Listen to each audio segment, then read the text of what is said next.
So this little guy, let's call him Hackerman. Now, police just busted into Hackerman's hotel room, and now he's going to jail. So Hackerman is really into hacking. He starts when he's 14, he's hacking Minecraft servers, and by 16, he's hacking large crypto holder accounts so he can steal a bunch of crypto from them, and he makes a lot of money doing this. Now, eventually, he forms a hacking group called Lapsus, and they hack a cybersecurity company, and this makes headlines, and it gets them attention, and that attention feels really good to Hackerman. Then, Hackerman uses some of that crypto he hacked, and he purchases a website called Doxbin. Now, the purpose of this website is so people can anonymously post people's personal info in order to dox them. Now, after he buys that website, he gets into an online dispute with the previous owner, who we'll just call Owner. Now, Owner is another hacker. We don't know too much about him. He's probably just another young adult. But Owner is mad at Hackerman, and he still has control of the website. And he makes a full post on Doxbin doxing Hackerman by name, and he snitches on him for a bunch of those previous hacks, like the cybersecurity company, the theft of all that Bitcoin. In fact, in this post, Owner claims that Hackerman had stolen over 300 Bitcoin, which was worth about $14 million.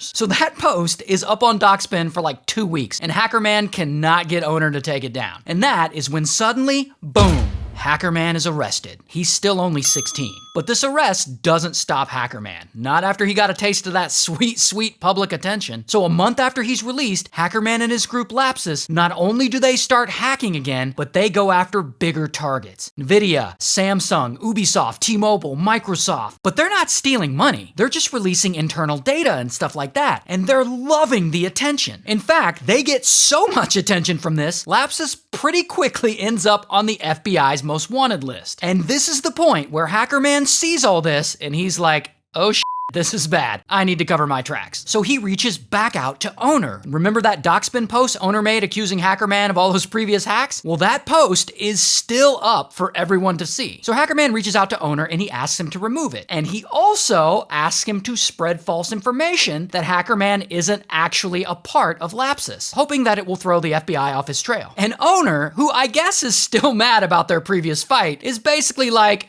you, and Hackerman's plan backfires because Owner posts about all of this on Doxbin and he calls Hackerman out. So after about a week and a half of being on the FBI's most wanted list, Hackerman is arrested again. He's now only 17. So then he gets released and he's out on bail, and the court tells him he's not allowed to use the internet at all. And to ensure he won't access the internet, they stick Hackerman in a Travelodge hotel while he waits for his trial. And a few months go by and he's still in that hotel and he's still waiting for his trial, and he starts missing that sweet, sweet attention. So one night he leaves the hotel and he walks a few buildings down to a retail store and he buys an Amazon Fire Stick and he gets a Bluetooth keyboard and a mouse. And he goes back to the hotel and he hooks all this up to his hotel TV, and he makes himself sort of a makeshift computer. Then, using that hotel TV/computer, he hacks f***ing Uber. And of course, he doesn't ask Uber for money. No. He only wants media coverage for his hacker group. And it works. Like, news articles come out, Uber's been hacked by Lapsus, but all that attention is still not enough for Hackerman, because one day later, he goes for an even bigger target.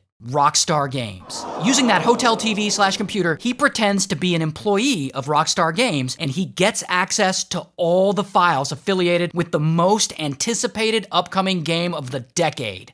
Grand Theft Auto 6. A game Rockstar had been keeping secret. A game they hadn't even confirmed was coming out yet. 2 days after the hack, Hackerman posts 90 clips of GTA 6 on a Grand Theft Auto fan site, and the internet explodes. Like, GTA 6 is confirmed, video game YouTubers are all talking about it, it's all over the news, and the execs at Rockstar are pissed, because they've been working on this game for like years, and allegedly this hack cost them $3.5 million to clean up. So Rockstar execs, they contact the FBI about this, and 4 days later, London police officers bust into Hackerman's hotel room, and they arrest him and they seize his makeshift computer. And they send him to a Young Offenders Institute, where they find him to be violent and destructive, and where he openly says he plans to return to his life of hacking once he's released. This guy just can't give up the attention. So after 11 months in the institute, he finally goes to trial. But a judge rules that he's mentally unfit to stand trial because I guess he has a complex autism spectrum disorder. But regardless, a jury finds Hackerman guilty, a judge sentences him to life in a psychiatric hospital or until doctors deem him safe to be released. And allegedly, he still very openly claims he's gonna start hacking again as soon as he gets out.